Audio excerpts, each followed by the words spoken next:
the night in Deltarune remains one of the game's greatest held secrets, and the truth behind it is rather dark. For those of you who aren't familiar, the Knight is an exceedingly mysterious character that, while often referenced throughout Deltarune, we've never actually seen them. This character has been thought to be the evil mastermind behind the game's entire story, secretly pulling the strings of countless characters, and no one actually knows who they really are. But by the end of this video, you're gonna be convinced that the Knight is a certain someone who you've already met. You might be thinking that, oh boy, here's another hyped up theory where some random YouTuber shares their opinion, but no. After hours, days spent poring over an endless sea of your subreddits, articles, YouTube comments, let's plays, videos from my fellow theorists, and diving into the very games that inspired Deltarune's creator Toby Fox in the first place, grab your sunglasses, cause I'm about to shed some serious light on just who Deltarune's Knight is.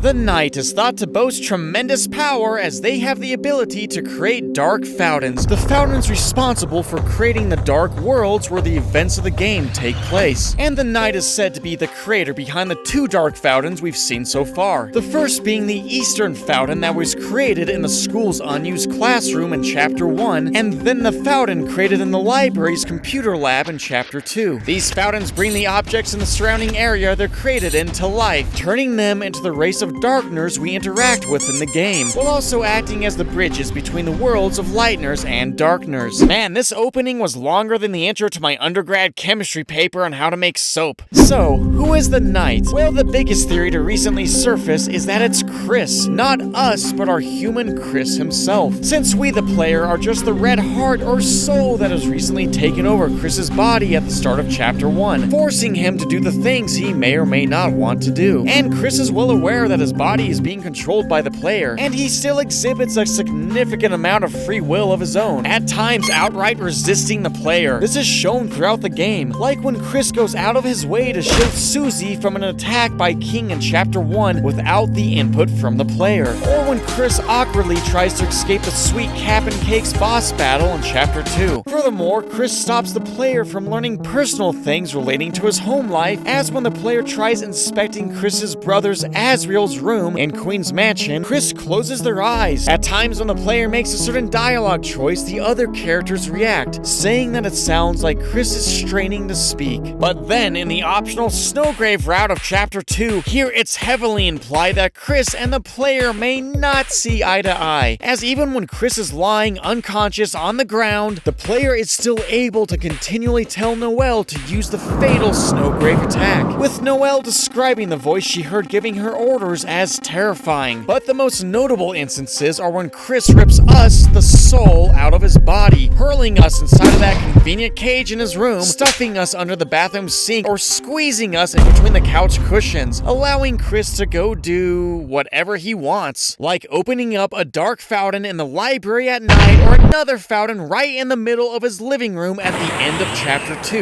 completely free of the player. For this reason, a lot of people have come to think of Kris as being the Knight, and there's plenty of evidence found throughout Deltarune to support this theory. For one, when entering the Dark World, Kris automatically switches into Knight armor. When we look at the first fountain that Kris and Susie stumble upon in Chapter 1, Kris backs away before entering the room, because Kris already knows what's on the other side and doesn't want Susie, the school bully, entering the secret dark world they created. But the first big piece of evidence comes at the end of Deltarune's first chapter, where Kris rips the player out of their body, hurls us into a cage as they pull out a knife with their eye turning red and a wide grin spreading across their face. This is the same Knight that Kris is thought to have ran over to the town's library and secretly created the fountain in Chapter 2. And as an alibi to cover his actions, Kris also ate the entire pie their adopted mom Toriel made, conveniently leaving the knife behind in the pie tin for her to find in the morning at the start of Chapter 2. And to finish it all off, at Chapter 2's end, Kris stuffs the player's soul into the couch and opens up a new dark fountain right in the middle of their living room. Whether or not Kris used eating the pie as an excuse to cover up the fact that he was really hopping over to the library, or he just wanted the pie, is yet to be made clear, or so we would think. But if that wasn't enough, one last piece of evidence to condemn Kris as the main villain is Kris's knife. Upon seeing the knife in the empty pie tin, Toriel knows that the knife is specifically Kris Chris's knife, and she seems both aware and fine with him having it on him at all times. Which is awfully suspicious, since in Chapter 2, the main boss, Queen, notes that the knight used a blade to open up the fountain in the library's computer lab, while showing us the picture of said blade, which is a knife. We also know that unlike all of the items we pick up throughout the game, the knife is hidden in Chris's own personal inventory that we, the player, don't have access to. The evidence that Kris is the knight is pretty convincing, and it's rather convenient that the game is going out of its way to throw all of this evidence right in the player's face. I mean, Deltarune is practically screaming at us that Kris is the main villain. They are the knight. Mystery solved. This is until we examine each of these incidents on their own, which gives us a very different picture of what's going on. When Kris and Susie first go to enter the room containing the fountain in Chapter 1, sure, Kris backing away could be because he's the knight that created the fountain they were about to stumble into, or it could be for more personal reasons, being that Kris and his older brother Asriel used to play together there quite frequently. I mean, their divorced mom, Toriel, is a teacher at the high school, and an easy way for her to work late into the day grading papers while also keeping an eye on her young kids would be to let them play in the room next door. We also know that Kris and Asriel were very close, and that his departure made Kris, the only human in a town full of monsters, feel pretty depressed. It's said that even after their parents separated, Asriel still took Kris to QC's diner every Sunday to buy them hot chocolate, just like their family used to, after which the two would sit in a corner booth and draw on the window with their breath. He also used to carry Kris to school when Kris woke up late, so Kris hesitating to go back to the room where he has so many fond memories with the school bully makes sense. When it comes to Kris eating an entire pie and using it as a late night cover, I'll start by saying that Kris sneaking around and eating a whole pie isn't outside of his character. According to many of Kris's neighbors, Kris is known for being a mischievous prankster. Kris has been said to have covered himself in ketchup claiming that it was blood, has put bath bombs inside the toilet, and even broke into their neighbor Noelle's house and hid under her bed because she was afraid of finding a human under there. Kris simply eating an entire pie because they want to is normal. As for the fountain in the library, if we go with the assumption that the game wants us to believe that Kris did create the fountain the night before, just wanted to say it's awfully lucky that no one else stumbled into the fountain in the town's only computer lab during the entire day they were at school. Also, we've all seen how injured and downright handicapped Kris becomes whenever he rips the soul of the player out, barely being able to limp around, let alone make a midnight crawl across the town to somehow break into the library without leaving a single trace or sign of a break-in. But if that's not enough to clear Kris, then the cage that he throws us into certainly will, other than the stain on the carpet next to it, which gives us some pretty interesting information to say the least. The cage is conveniently sitting on top of a wagon. If Kris was going to break into the library, why not first bring the wagon closer to the library? I mean, it's clearly set up for Kris to do that, unless he wasn't planning on going very far, somewhere close like the downstairs kitchen. And as for Kris's special knife, this can be explained as a gift from his brother Asriel, which would explain why their mother Toriel is comfortable with Kris carrying it around. But why would Asriel give Kris a knife? One reason could be that Kris is the only human in a town full of monsters, and he wanted Kris to feel that he could defend himself, and clearly their mom Toriel agreed. But another possibility is that Asriel gave Kris the knife to protect himself in the dark world. While this will likely be an entire theory in and of itself for another day, at the start of the game, when the player first goes to save, you end up having to save over a previously logged save file that, you guessed it, belongs to Kris. So if Kris and even Asriel have been to the dark world before, why not give your precious younger brother a weapon to defend himself with? Now you might be saying, well, what about the strongest piece of evidence so far, where Kris creates a new dark fountain at the end of Chapter 2 in his living room using his knife? Either that or he just hit one serious gas line. Well, let's look at what happened right before. Kris and the gang learned from Queen any Lightner with enough determination could open up a dark fountain, as Susie, Kris's best new friend, tells Kris, "Kris, isn't this world just better? We make so many